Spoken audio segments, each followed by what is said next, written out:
Hey, welcome to today's question of the day. The question of the day simply is this: what is emotional intelligence? Why is it important?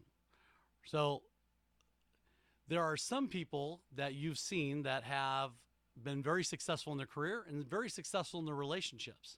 When you see other people that, while they may be technically competent at one aspect of their job, the part of their job that they really struggle with is maybe other people, or they're unaware of their own behavior or things that they're doing that are causing other people maybe to be uncomfortable or causing other people to react a certain way.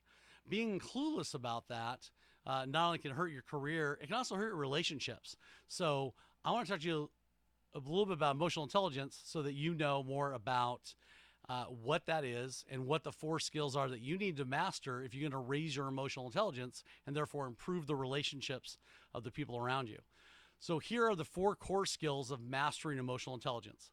There's 2 competencies. Personal competencies is self-awareness and self-management.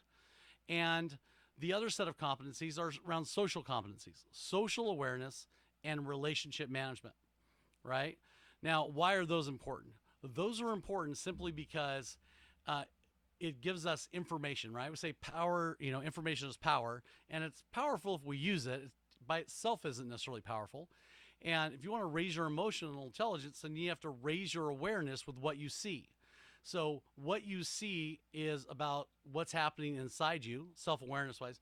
When are you seeing when you start to get upset, or when you're sad, or when you're mad, or when you're happy, or and are you recognizing that in yourself, right? So that's part of self-awareness and of what's happening inside you. And social awareness is, are you able to walk into a room and read the room, or are you that guy or gal who walks into a room and everybody's somber, and a few people are crying and some other people are hugging, and because you don't know what's happening, you just blurt out real loud like, "What? Somebody die?" Yeah, somebody died, and you misread the situation. And everyone's like, "Dude, get out of here! Why are you being like that?" And he's like, "Well, I didn't know." It's like, no, you not only did not know, but you weren't able to read the cues of the room around you to know that you were missing and you were not aware of what was happening socially, and therefore it kind of got you in trouble. Now, that's kind of an extreme, but it does happen. It does happen, right? So the other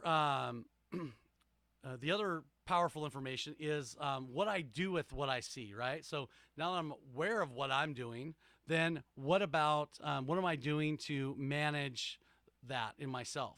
So I might notice that the people around me get, or I get really upset when, or anxious in certain situations.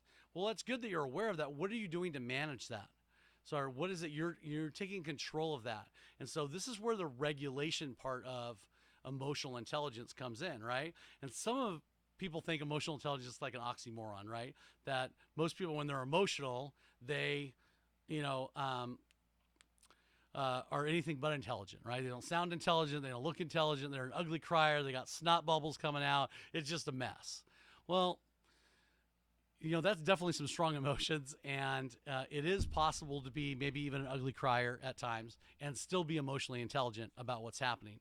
And so we go back to that other slide and we see that what I do with what I'm aware of now is about self-management. And then what I see is happening in other people is about relationship management. I want to master what I see and what I do, because not only will it make me more aware of myself and aware of the people around me, it'll also help me manage myself, and it'll help me not manage other people, but manage the relationships.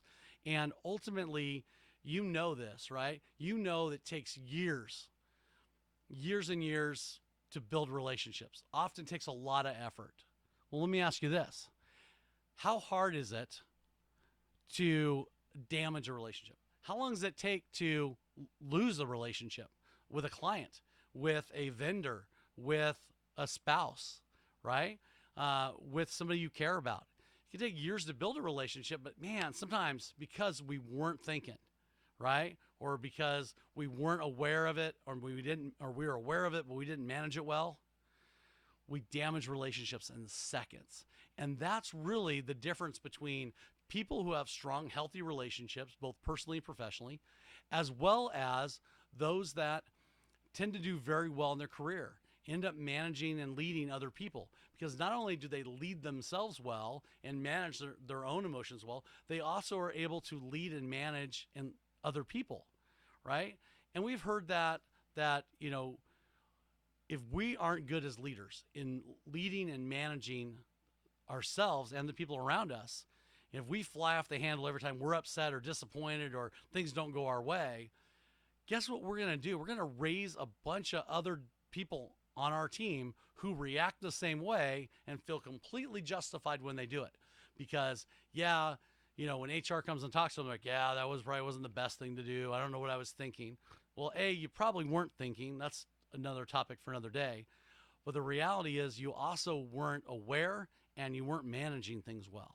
And if you want to improve your relationships, improve your career, you got to raise your emotional intelligence.